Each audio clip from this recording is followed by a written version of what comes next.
And she was like, no, it's cool. I'll take the picture, whatever. So I took the picture and I told y'all about it. And I sent it to y'all. Then Lace said I look like somebody's sick uncle. Yeah, for real.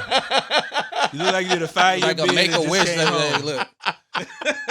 You did a 5-year bid and just came home. Nah, but anyway, cool, shout out to Mariah the scientist. You made my boy's Big day. shout out. He was showing all 32, and we appreciate it. Yeah, man. I really appreciate that. That brightened up my day when I saw that photo because I ain't never seen Mel. Never. Like that like all 32 of them. Because all your photos is like this. Trying to be hard and stuff. So you want me to smile at my pictures with y'all? I mean, why can't we get some of that? Why can't we get some of that? I mean, you don't even know her like that. You know me. You feel me? My boy had...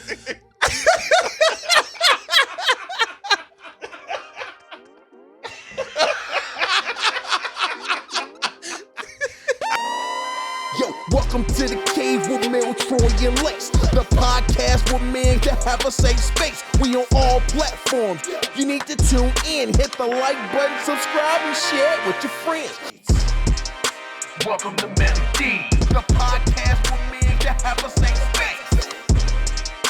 Welcome to Mel and D. Welcome to the cave with Mel, Troy, and Lace.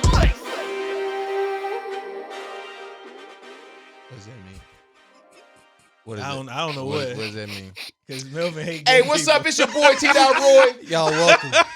No, I'm saying y'all welcome. It's your boy T. Roy with the Manly D's podcast. Let me go through my whole spiel. It's your boy T. Roy, your neighborhood hope dealer. If you need some hope, I got some you can borrow. Make sure you like, subscribe, and follow. What it do though? It's your boy Dr. Life Coach Lace, aka NBA Old Boy, aka I'm him, aka the menace no relation to Dennis. Let's get it. What's going on? It's your boy Melly Mel, aka Melly Badass, aka Meat Mel, aka your favorite truth teller, aka if you don't want to know, don't ask me. And I'm not gonna ask him nothing else. Hey, I ain't gonna ask him nothing else. Listen, get you a diverse group, bro. You can't. I would like to say in the conversation we just recently had, I was able to fundamentally sit in the middle between the two different arguments and be able to hear the two different lenses. Mm-hmm. And what I was able to see is too from two different perspectives, people being able to hear one another. Now, yes, some people get passionate. Yeah. Yes. Melvin. And Lace. Lace, you did. I didn't get passionate. Lace, you talking about MFs. You do get I passionate. always say that. You were passionate, and it's fine to be passionate. It's okay to be passionate. I don't know why people try to make that a negative. It's not. Oh no. I'm extremely passionate. What happens with passion sometimes is that we go to the point of I have to get what's in me out, versus being able to be in the moment and in the present. You know what I'm saying? And so that's the reason why I was like, hey, Melvin, you asking the questions. Let my man answer the questions. Right. You know what I'm saying? It's a dialogue, not a debate. Right. And especially when it's amongst friends. You know what I'm saying? Yeah. You know what I'm saying? It's but yeah, it was being able to sit here and hear what was being said. Like, it was really good information. I really appreciate that. Will we include it in the episode? I don't know. But listen. I'm so happy that we're here today. One of the things that I had shared about a week or two ago, I was like, yo, I'm ready to have this conversation. Mm-hmm. And so you just gonna jump straight into it? Yeah. What I mean, is there anything else? I just didn't know if you wanted to lead into it or what. You just gonna go for it? It's just gonna go straight into it. We gonna talk about Mel being a fanboy first, though. Fanboy? Oh! I forgot about that. Hey yo. That was respectful in the way to go about it. I don't care what y'all say. Hey, bruh. That was the correct way to go about it.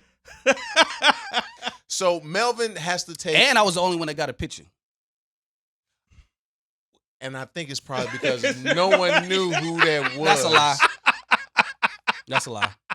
And we were in that. I'm with you. That's bro. a lie. I'm with you. I'm with you. Because I was like, who? I didn't even know that was a person. I didn't know who it was. I expect that from him though.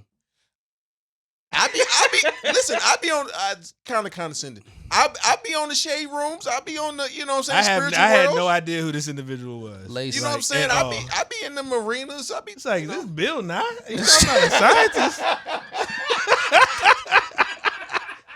Bill Nye? Who that?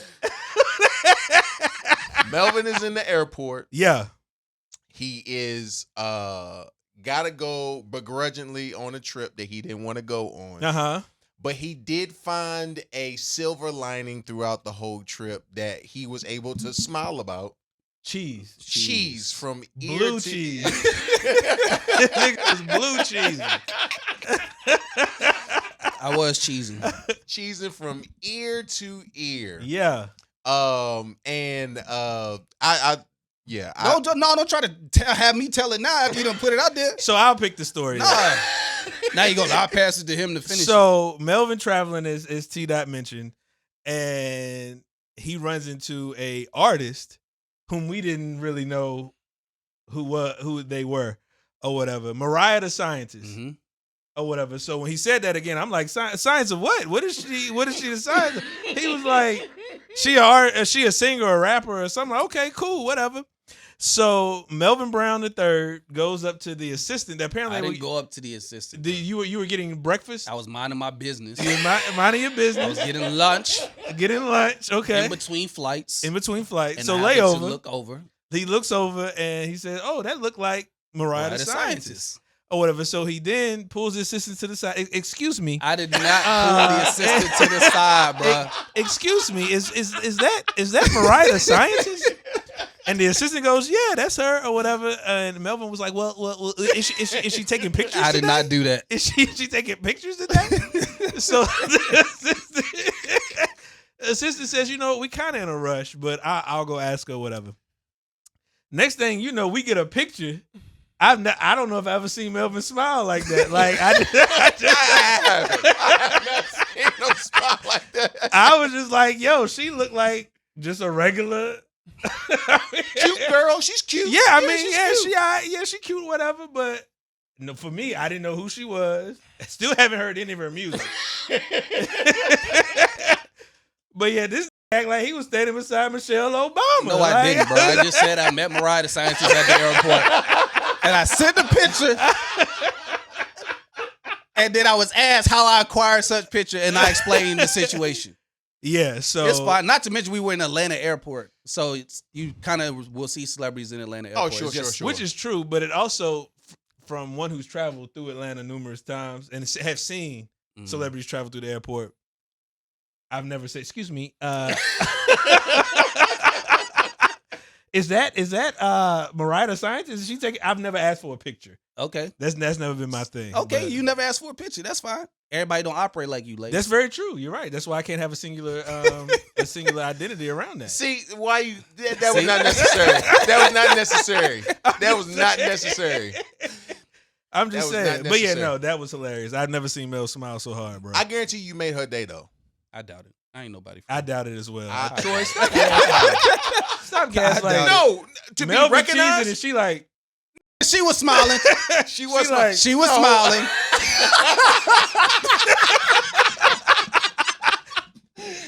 smiling, Lace. Listen, when I got to be recognized, when you don't feel like you're somebody to be recognized, like that will make your day. When I was in the bookstore, Troy, it does not make your day. In the bookstore, when I was in the bookstore, and they was like, "Hey, ain't you from a podcast?" I was like, "Yeah."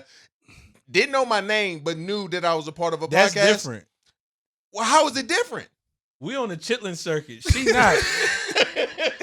She definitely not. Yeah, she not on chitlin circuit. Honestly, if I was in there, I probably would not have noticed. Just because you don't know who she is. No, I'm saying even just from, and granted, she was traveling, just from the way that she was chilling. Chilling. Yeah. I would not have. And that is why I confirmed if that is who it was, because there's a bunch of light skin the fact that you look like her. was crazy though. Why? Excuse me. I didn't say. How you do it? How you do it? Walk us through. Okay, it. I did say excuse me because I'm. Listen. How you do it? I said excuse me because I'm respectful. Oh, let's get that out the okay. way. Okay. So first of all, I looked over. I thought that was her, but I wasn't sure. Okay. Mm-hmm. So I didn't go over to where they were. I was still getting my lunch. It just so happened the assistant came to where I was getting my lunch. Mm-hmm. And as she stood next to me, I said, "Excuse me," because she was on the phone or was texting or whatever it was. She was not looking at me. So I said, "Excuse me," to get her attention, Lace. And I just asked, I'm like, hey, is that Mariah the scientist? She said, yeah. I said, oh, okay, is she taking pictures? Celebrities don't always want to take pictures. They're not in the mood to take pictures. So before I just step over there trying to, hey, you trying to get, is she doing that today? Yes, cool. No. Okay. She said she was in a rush. She was like, well, we kind of in a little bit of rush. We got a board, but I'll ask her whatever it is. So I said, cool. So she went over there, asked her. She looked over at me and said, yeah, I'll take a picture. So she was walking over. I said, look, she told me you're in a rush. So if you're in a rush, it's cool.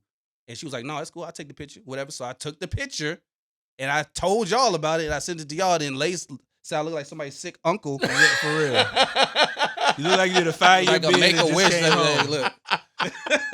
You did a 5-year bid and just came home. Nah, But it was anyway, cool, though. shout out to Mariah the scientist. You made my boy's Big day. shout out. He was Yeah. showing all 32, and we appreciate it. Yeah, man. I really appreciate that brightened up my day when I saw that photo because I ain't never seen Mel. Never like That all 32 of them because all your photos is like this. trying to be hard and stuff. So you want me to smile at my pictures with y'all? I mean, why can't we get Wow. some of that? Why can't we get some of I that? mean, you don't even know her like that. You know me. You feel me? My boy had-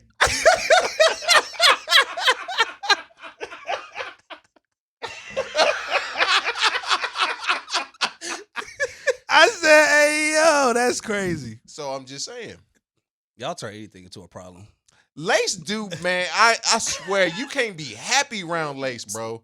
Because he Dang. always got something he got See, to that's say. why I don't smile. The thief of joy? I be still Look. enjoying. Every single time you be happy about something, Lace got something to say. Like what? Give me an example. I'm trying to This think of. nigga look like somebody's sick uncle. Yeah, that was. That was a fact. Like you, bro. Bro, all I did was I had a wholesome smile. That was not was wholesome. It was taking a actually picture low with key somebody. scary. It was scary. It was scary.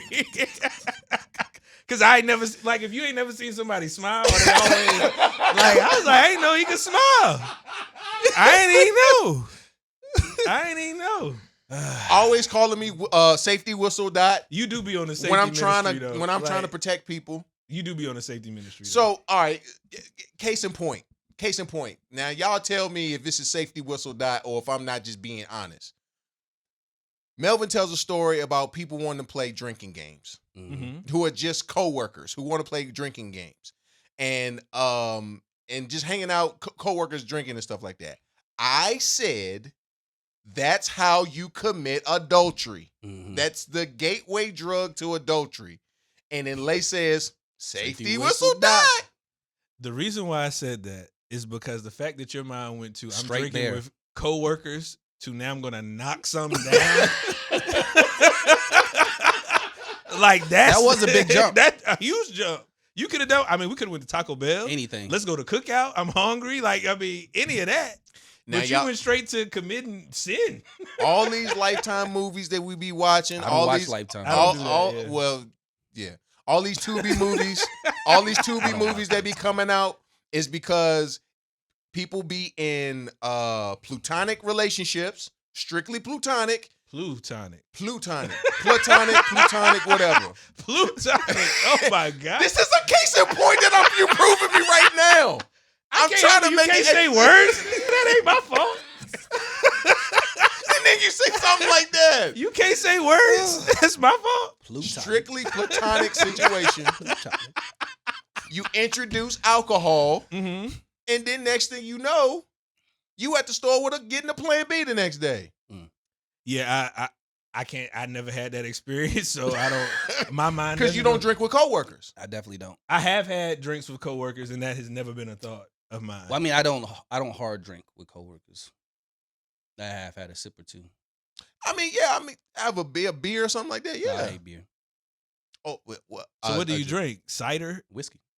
That's a I get hard. like a That's whiskey a and hard Coke. drink. I said I have a couple sips. I ain't say I'm not taking shots with like the rest of them. Oh, okay. I I ain't got going you. shot for shot and stuff. No, I ain't do that. I don't do that. Okay. So I ain't about to get off balance in front of nobody. Not like that hard anyway. drink. I feel you, but Can't like, be all balanced. No, hell no, nigga. Can't be all balanced. Hey. Hell no. another case in point, Lace. But I want you to be you because it keeps me on my toes. I'm always thinking, all right, now how he gonna dissect this one and make this a joke or man. something that's not. You know why it's like that though? Because he never gives us ammo. It's strategic. He don't tell us nothing because That's he not don't want us to true. be. He don't tell us We've already nothing. had this conversation. That's not true. He don't tell us nothing. You do listen. The things he gives us ammo for, he already took shots at it himself Right. with jokes, and that's why I'll be like, "Hey, bro, you gotta take something serious." And like, you don't even Look, if you take can't yourself. laugh at yourself, then I mean, what are you doing? That's I true. know Lace, but sometimes like it be serious stuff, and I'm like, Lace, now come on, now you know you ain't supposed to be saying that or thinking like that. It's just what it is, bro. It's life.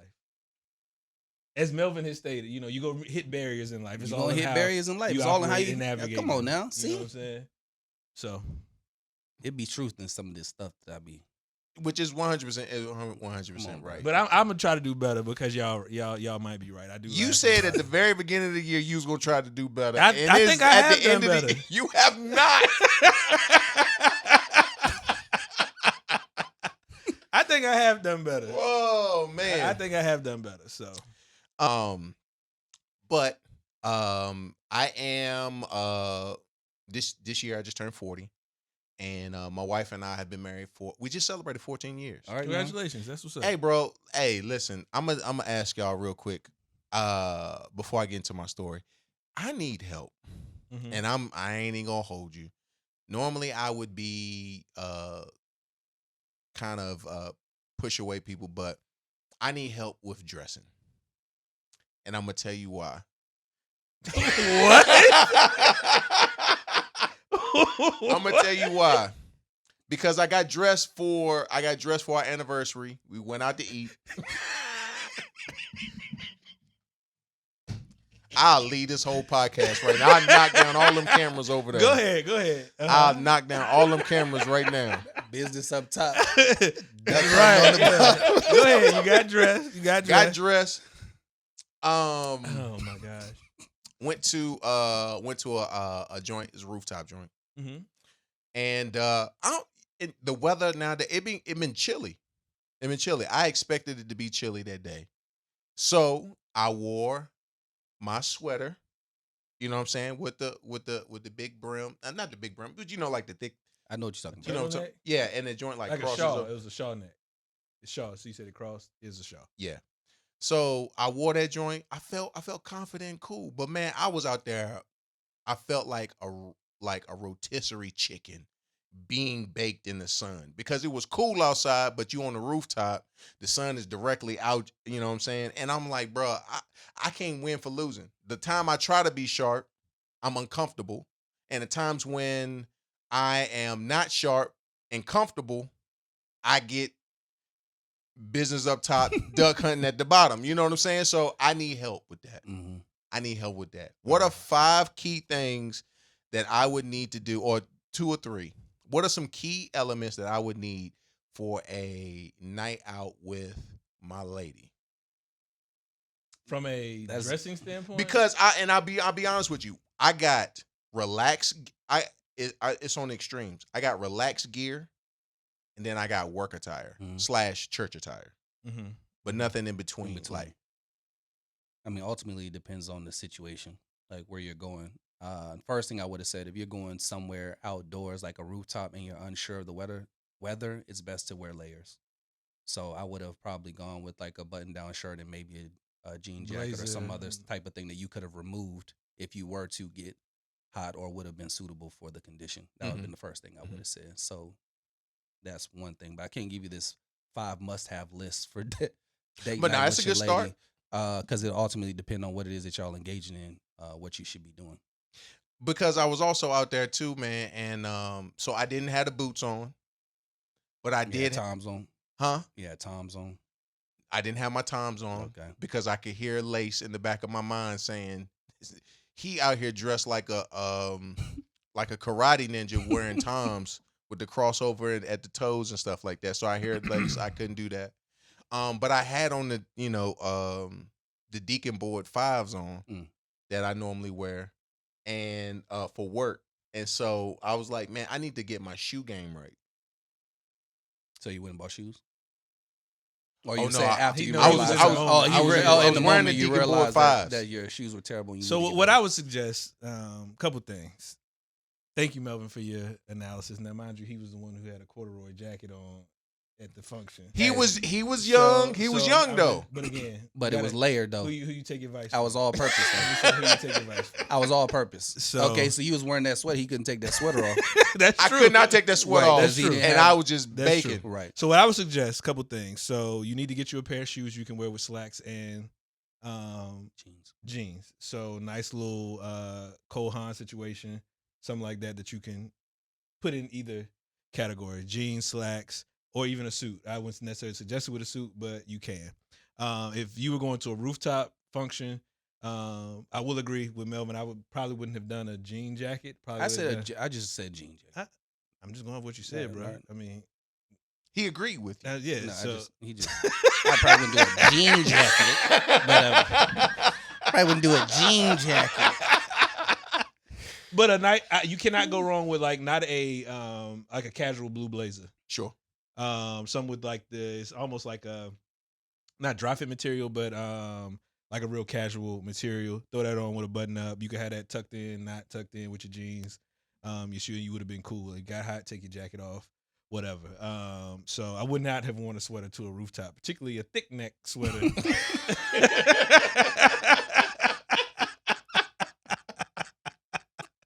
Based upon the circumstance, but you can't go wrong with that because you can wear the blue blazer with numerous things. Right. So I often tell people to get pieces that you can do in any setting, whether it's work, casual, church, whatever. That way you can mix and match how you see fit. No, I appreciate that. Because I definitely need to update that joint. I keep looking at my closet all the time. It's like, man, y'all need to update it, but I just walk away and just go about life. I feel you. Because, at the end, I don't really go out like that. Right. So that's the reason why I asked, because like even after the rooftop, it's a nice setting, you know what I'm saying? But then after that, we went to like a kickback spot, you know what I'm saying? And I felt kind of cool in that atmosphere. But it's tough, man. When different situations is like, what do I need to wear? What is a outfit that is transitional from this setting to this setting, so on and so forth. So, yeah. And y'all fly dudes. So That's a fact. I appreciate you. That's a fact. Better get out the mustard so you ain't got to catch up. That's a fact. So we celebrated 14 years. That's crazy. We celebrated 14 years of marriage, man, and it's been a fun educational roller coaster, trying, growing, as well as cool place to be. You know what I'm saying? I dig it. One of the things though we haven't had the opportunity to celebrate is like our own children though. Mm-hmm. For probably about year 4 or 5 was when we were like of marriage. We were like, hey, let's be intentional as far as trying to have kids. Now, mind you, leading up to this, and this was crazy. So my wife had perspective. She was like, hey, listen, when we get married, I want to spend the first few years just me and you getting to know each other, because we didn't even live in the same city when we were courting, you know what I'm saying, dating, whatever the case may be, for 2 years. She was in Maryland, I was in Virginia. And so she was like, hey, let's get to know each other for the first couple years, which is not a bad idea, because when you get married, like people's living situations is not always the same. And if you're not on the same page as far as like how you like to live, like one of the biggest things for us was having a TV in the bedroom. I grew up pro TV in the bedroom. She did not. And so when we got married, she's like, I don't want no TV in the bedroom. I was like, well, how am I supposed to go to sleep? Mm-hmm. You know what I'm saying? So I had to learn how to go. You don't have a TV in the bedroom. We don't have a TV in the bedroom. So I just got to go to sleep with my thoughts. Okay. At nighttime. What was the concept of not having a TV in the? Because I know some other people who do that, but I never really asked them why they don't want one in there. Yeah, for her, I think it was like some type of study that said that, before you go to sleep, you probably shouldn't have like videos or being on your screen or TV, you know what I'm saying, before you go to sleep. Like your bedroom is supposed to be a place where you just go to sleep.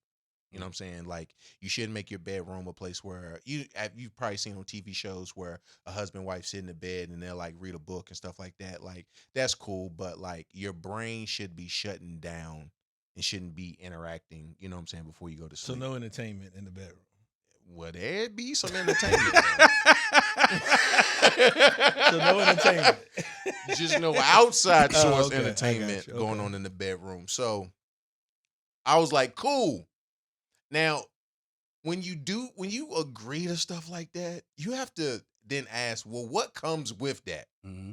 So my wife was taking precautions as far as like birth control, but for the first 3 years, bro, I had to wrap it up. That's crazy. Yo. That's crazy. Wow. I don't have nothing to add. You can't look at me. We already know I'm an RMK. I'm allergic to latex. Yeah, I'm an RMK. Yeah, I wouldn't even know what to do with that. Oh man, y'all feel to give more commentary on that? No, I don't. I don't. No. Nah, I ain't got I mean, I'm stumped. that is a commitment that I commend Yeah, you for. for real. But it is also a commitment that I would have never been able to make, especially being a married individual. That would be no go. I don't even know how I did it, bro. For real, Mhm. for real. But it happened. Mm-hmm. It happened. And then when we agreed that it was like, all right, let's get rid of everything, we were like, whatever happens, happens. You know what I'm saying? Let the Lord Do what he do. do what he do. And we noticed like after maybe like a year, we were like, nothing has come about any of our interactions with each other, as far as like being pregnant or anything like that. We didn't even have a scare. You know what I'm saying? Like, no, you know what I'm saying by when I say scare, but like, oh, we didn't really, or whatever. We didn't have any of that. And then eventually we went through the whole, testing process and stuff like that. Went to the doctors and said, hey, what's going on? Blah, blah, blah, blah, blah. The doctor, for the woman, they, I totally forgot I blanked out about how they tested my wife, but I do know how they tested me. So they had to take my specimen. Mm-hmm. And we then had to rush it to the hospital. Now, that is the most uncomfortable process that you can even imagine, because it's like I'm giving something that I've given something that has been in private to somebody who's Was it really private? Was it really private? I mean, like, Had it really been private? I guess you could say I was for the world. I was for the streets at one time. But anyway, we went through the round of testing, and we found out that infertility was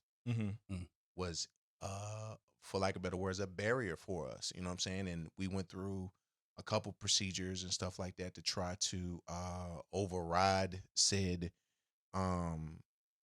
situation. When we first found out that we were going to have issues as far as like having kids, we ended up going to, it was like around New Year's, and your church back in Virginia was having like a watch night service. We found out that day, and I was like, if anywhere we need to be right now, we need to be in church. You know what I'm saying? Like, Lord, we need prayer, you know what I'm saying? All this type of stuff. And at the time when we got the news, I don't think that might have been the best place to be, because for lack of better words, it's like when you feel like you have no hope, it's hard to be encouraged with hope. You know what I'm saying? And so that caused a little, tension between us for a little bit of time. And then from there, it was like, all right, well, let's be intentional. Let's be intentional about everything. And then we just came to the conclusion, like, this might not be our This may not be our, you know, our story, that we be the ones who, you know, have natural children. You know, we always desired to do adoption, and we're still going to do that one day. But to come to grips with the concept of we could have a kid naturally, it was just like, it was really tough. And some people have came to us, you know, we have friends who've done this, and people have made this suggestion, you know, going the IVF route or some other routes, surrogate route like that. And based upon where we stand, it was like those are cool, but probably not be the best situation for us. My wife keeps saying she keeps saying the joint, she was like, I couldn't think of you giving your sperm to someone, and next thing you know, I'm in the airport. I'm like, that looked just like Troy.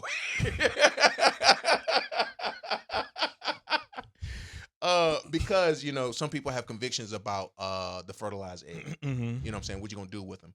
One option is you can give them to other families who may not have, who are maybe in the same situation, or you discard them. And we weren't necessarily on the discarding type of.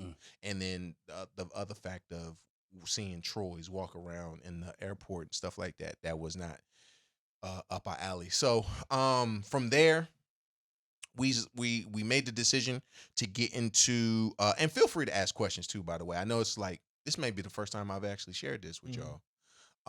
Feel free to ask questions. From there, we went to what you call it, fostering. What? So, bro, in Virginia, in order to foster a child in your house, it's a year-long process. And so it's two parts of me. I appreciate that process because it helps the system find good parents, or parents who are, you know, willing to learn and things of that nature, you know what I'm saying? And it's a weeding process too, because because fostering is a lucrative. Yeah, it can be. Yeah. It can be very lucrative because you get paid for every child that you have for the period of time that you have them. And so we weren't in for the money. We were in for, hey, let's give somebody a kid an opportunity to have a family.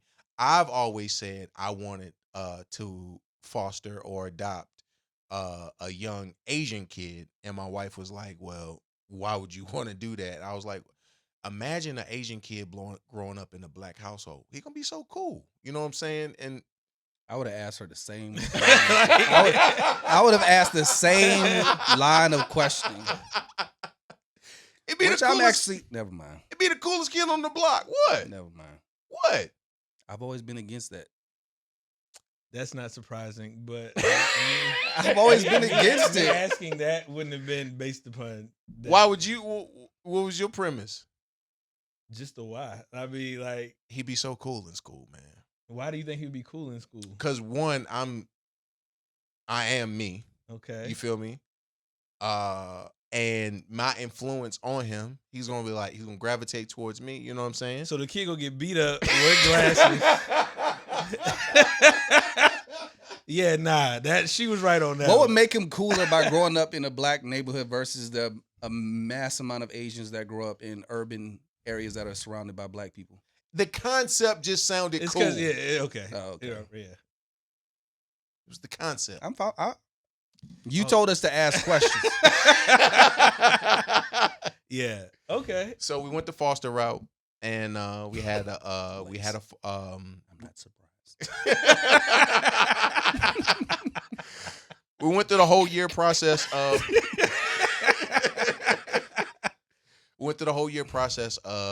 going through training and things of that nature, and right as we finished our training, COVID hit.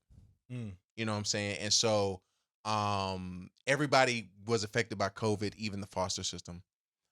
We get a phone call one day asking us, hey, can you guys be a respite for a child? Well, now, respite basically means can you take this kid that is a foster kid in someone else's home just for a weekend to give that family a break? You know what I'm saying? Because they got the kids all the time, all that type of stuff. We was like, oh, absolutely, sure. Had the kid, had a fantastic time. I'm talking about like we went tubing, we went to the mall, you know what I'm saying? We went out to eat. I mean, like we did all types of stuff with the Were they Asian? Huh? Were they Asian? No, it was it was a 13-year-old black girl. Okay. 13-year-old black girl. And we had wanted, so when you do fostering, you get to they ask you, what do you prefer? And because both of us work, we would like to have a kid. Wait, what? See why I'm against it? But go ahead. No. What they ask you like, what age range do you prefer? And we were like, because both of us work, we were like, hey, we want to have a foster child that is like a middle schooler, teenager who can be able to. Do you specify ethnicity in there? No, you don't have to. But you can. I don't think we did though. Mm-hmm. I didn't ask you if you did. I don't remember. I said, is that part of the? Is that a piece of the application? I don't remember that part. When you putting in your preferences, is that part of the application? That I don't remember. Okay. I just remember age. And we were really specific. And because I remember even one day they called us and asked us if we could take a baby who was blue-eyed and blonde. Mhm. You know what I'm saying? Unfortunately, we couldn't do it at the time because it was like we can't take on a baby. You know what I'm saying? We were looking for middle school, high school kids that can be able to, get themselves to the house, off the bus, all that type of stuff. Anyway, so after our weekend with the young lady went back to her house. There were some issues at the house, and then they came back to us and was like, "Hey, can she stay with y'all permanently?" We looked at each other, we prayed about it, and we was like, "Yeah, we could take her. Yeah, she was great. We could take her," and we did. I want to shout out to the Jubilee Center in Lynchburg, Virginia, because they did an excellent job as far as like helping us have care during the day. Because while we were at work, she went to the Jubilee Center. She had a great time, all this type of stuff. The first week was magnificent. My wife did great. We all did great. The second week, however, that's where things kind of turned a little bit because I came home one day and my wife was like, "Hey, Troy, our foster child is having issues with her cell phone. She can't unlock it. Can you help her?" And she was like, I tried to help her, but you're a technology guy. You can help her. So I was like, sure, let me see the phone. She, and the foster child hands me the phone. I'm looking at it. I'm like, this is my phone.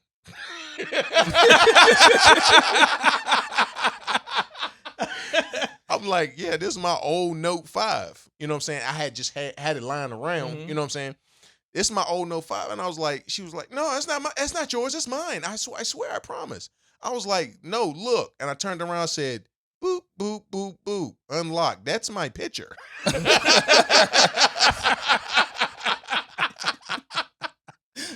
So we had to have a conversation. Yeah. Hey, listen, we understand you were in a situation before where you had to fend for yourself. You had to make sure that you Was the phone on? It was on.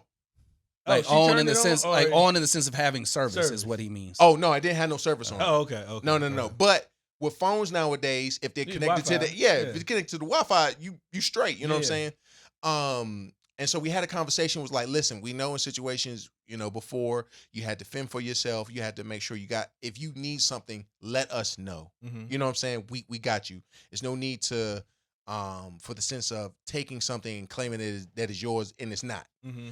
And she understood. She shook her head or whatever the case may be. But unbeknownst to us, the purpose of getting the phone, because when she was away from us, she was using it to contact an older man. Mm-hmm. Mm. And so long story short, finds out that when she was with some other kids during the daytime, she was contacting this guy. I called her out on it. And when I called her out on it, she flipped. I'm talking about tore my house up. Mm. Kicked the toilet off. I didn't even know you could do this. Kicked the toilet off of one of the pipes, just water just coming out the wall. I didn't even know you could do. I didn't even know you could shift the toilet after it's bolted down. She did it. Kicked the toilet off the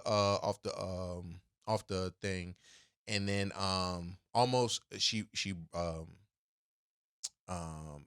tore up some stuff on the wall. She got blood on the wall and stuff like that. And then as she got to one point, she was like, "I'm just leaving," and I was like, "You're not leaving, because in my mind, you're a 13-year-old kid. You're not going to leave my house and go walking around in a neighborhood that you have no clue where you are. And then somebody abduct you. You know what I'm saying? Safety whistle die. Safety whistle die. Safety whistle die. Safety whistle die. But I think that was justified. Mhm. You know what I'm saying? So she's trying to get out the door of the house, and I'm just blocking it. I'm standing in front of the door of the house, just blocking it. And she's punching me, and I'm like, and all I'm doing is I got my hands over my private part so she don't hit me right there. And I think I may have my hand on my face. I don't remember, but I remember covering this just in case she hits me right there. Because if she hit me right there, I'm done. So I'm telling my wife, hey, call 911. She's like, she just froze. She's stuck. She can't move. I said, hey, call 911. Mhm. She can't move, bro. I said, fine. Hey, babe, let's switch places. You stand in front of the door. I'll call 911. I don't think she's even had to been in a position where she had to call 911 ever in her life. You know what I'm saying? So I grabbed the phone, 911, call her, and call the police, say, listen, we're having what do you call it? A domestic issue? Yeah, That was good. Family. Yeah. They're in the same court. Yeah, family Family issue. juvenile court. Yeah, Yeah. they're all the same. So I'm like, we're having a family issue. We need someone help. This is, we're the foster child, and we're kind of stuck for lack of better words. We need some assistance to de-escalate.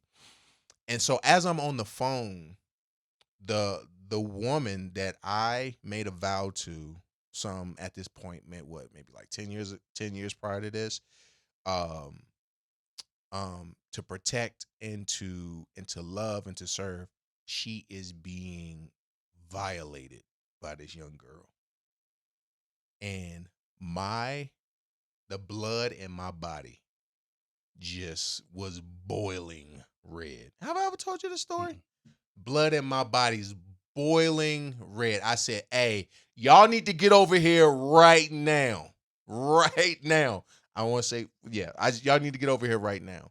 She's punching my wife. She's pulling my wife's hair. And I was like, that will not happen. So I pull the little girl off, and I said, hey, you cannot do this. In the nicest way I could say, you can't do this. She gets in my face. She said, y'all some fake Christians. Y'all ain't even real. I was like, this is not you saying this. This is just your temper saying it. She was like, no, I'm the devil. And I was like, hey. She was like, I am the devil. Police finally show up. Bless the Lord. Police finally show up. This is right after, COVID happened, right when George Floyd, yeah. When George Floyd happened. So the perception of police is that all police are bad, at least to this little girl. The police come in, they look at her, and she looks at them and says, y'all the ones that killed George Floyd. She's snapping, bro. She's snapping.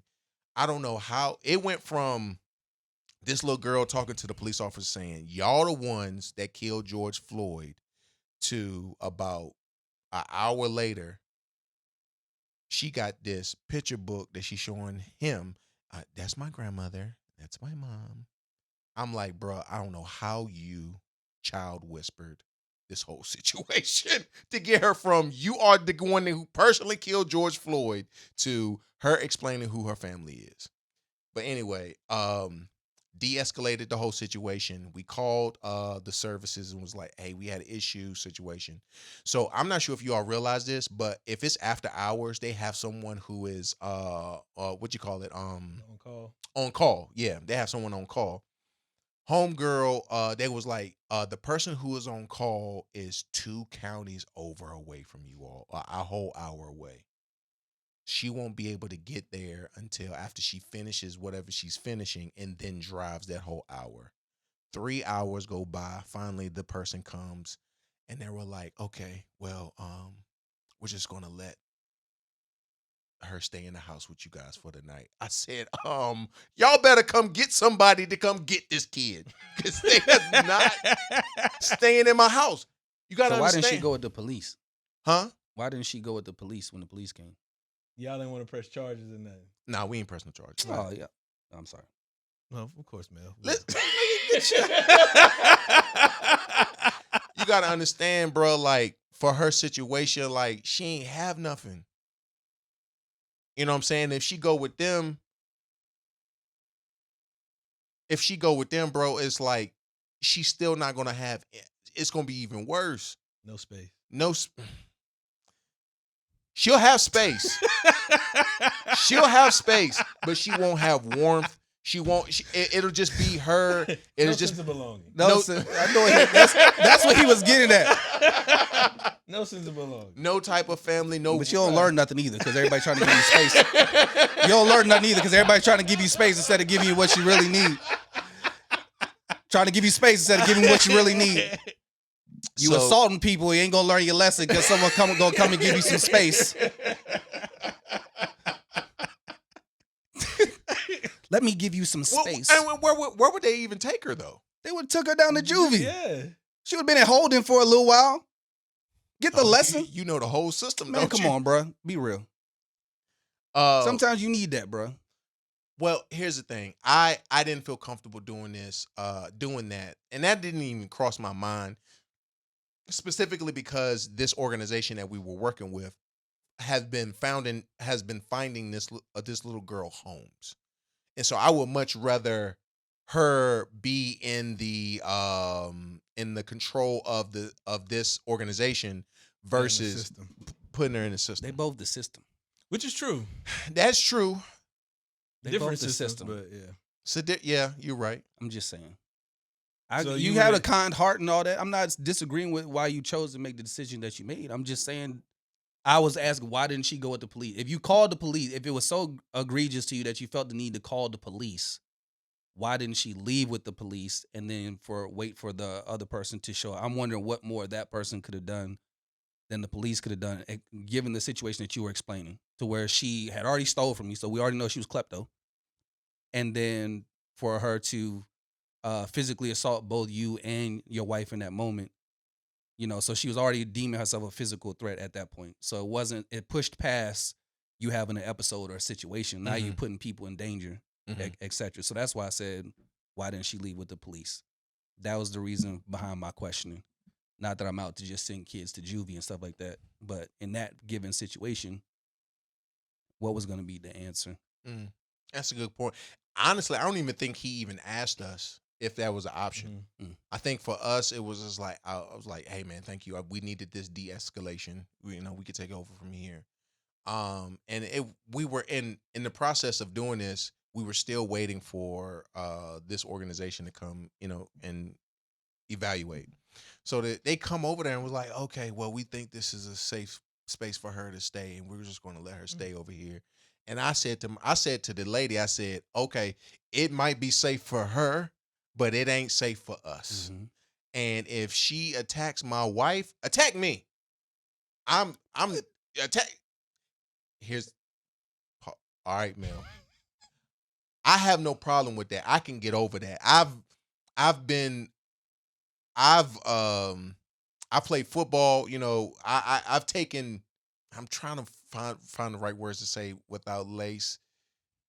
Bro, man, Saying, tell hey, your yo. story. You're trying to say that you're capable of dealing with the physical, you know yeah, what I'm saying? Blah, thank blah, you. I blah. appreciate got that. you. I said I can handle that, but I refuse to subject my wife to being attacked again. So so I was like, y'all need to find a better situation, because if she stays, I can't guarantee it's gonna be safe for her as y'all say it's gonna be. Shaka all mad. She's like, why did you say that? They're going to think this, that, and the fourth. And I was like, I don't care about what these people think. I want to be safe in my household. I want to make sure you're safe in the household. So the next day they were like, well, based upon what you said about, if she stays, it might not be safe for her. We're going to go ahead and remove her from the household. I said, well, yeah, that's what we need to do. I appreciate that. They ended up moving her with another family. And we met the family before they moved her. And the family called us back. They was like, did she ever steal from y'all? We was like, yeah. Yeah, because everyone keeps giving her space to steal. Melvin. Well, that's an individual decision. Melvin. Right. So Lace. I'm just saying that's an individual decision. Anyway, to wrap the story up, since then we desire to foster, we desire to adopt, but that has been a scarring. Yeah, situation. y'all don't know if y'all getting a little demon in that. Right. You know what I'm saying? And we heard some words of wisdom from, some other family too. They were like, hey, starting off if you're going to do fostering and starting off at a teenage age, it's kind of tough because some of them are set in their ways and stuff like that. But if you get them younger, you could be able to, work with them, mold with them, all that type of stuff. Which is what I initially thought. So when you said y'all were preferring middle to teenage, that was going to be one of my first questions. For why that age? Because of all the stuff that you just described. Yeah. Naive, just thinking about our preference, our lifestyle. You know what I'm saying? Like, we're not going to come home until 5. We can't work from home type of situation. You know what I'm saying? We're not really aware of all of our resources, starting off specifically with schools and things of that nature. And so that was what our concept was. We know better now. You know what I'm saying? We know better now. So hopefully when time, if it affords itself, if the Lord affords itself, we go back into it, we could be able to, foster and love on another child. But for those who have endured infertility, you know what I'm saying? Just know that y'all are not by yourselves. Mm-hmm. There are people out here who are going through who are trying to figure out and navigate it.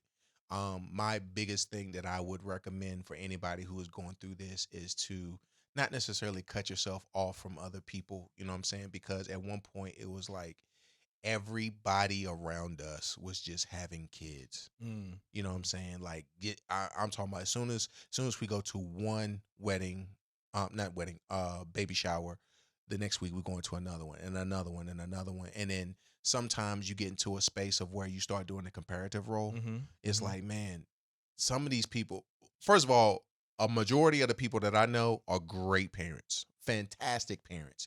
But then some parents who ain't, just lack of better words. And you're like, dang, Lord, such and such got kids, such and such, blah, blah, blah, blah, blah. And you started doing a comparison game, and it was like, and when you start doing that, that's when you're starting to spiral, and you have to catch yourself. I really appreciate the encouragement of my friends and stuff around us. They were like, Lace gave some encouraging words like, hey man, if he could do it for Sarah and them, he could do it for y'all. And I truly do believe that. Mm-hmm. I truly do believe that. And then in the case that he doesn't, the question is God still good? Mm-hmm. And then and then also this, what is the reasoning behind it? Mm-hmm. Why is this allowed? And so that's the things that we're exploring. I think we've gotten a few answers and stuff that are personally for us, but for those who out there, continue to search and find those answers and know that there are kids in the world who need families that with great people just like yourself, and open up your hearts to be able to to do something like that for another family. So yeah, thank y'all for the space to share that story. Yeah, man. That was good. Appreciate you sharing. Glad I could participate. Yeah. So you gonna close it since you were? Yeah, it's your boy T. Roy, Life Coach Lace, Melly Mel. It's the Manly D's podcast. We out.